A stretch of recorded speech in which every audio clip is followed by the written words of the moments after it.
আজকে আমার মুরগির বোর্ডিংয়ে সমস্যা হয়েছে, তাই ভুসি বদলে দিছি। যে ভুসি বোর্ডিংয়েরগুলা বস্তা ভরে রাখলাম আর নতুন ভুসি দিয়ে দিছি। দেখি আলহামদুলিল্লাহ আল্লাহ কি করে। এখন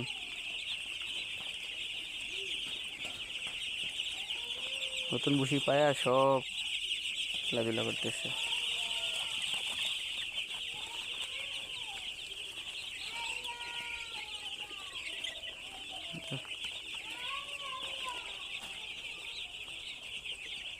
সবাই দোয়া করবেন যে আল্লাহ যেন আমার মুরগি বাচ্চাগুলো যদি ভালো রাখে, সুস্থ থাকে, আমি সুস্থ সবল মতো বিক্রি করতে পারি।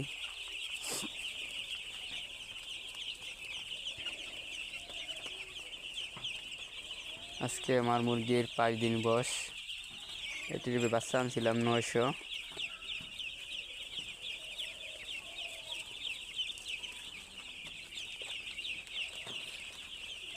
বোর্ডিংয়ের সময় সমস্যা হয় না, কিন্তু বোর্ডিং ছাইরা দেওয়ার পরে এই মুরগিগুলোতে ভুসি খাইছে, ভুসি খায় তারপরে অসুস্থ হওয়া শুরু করছিল।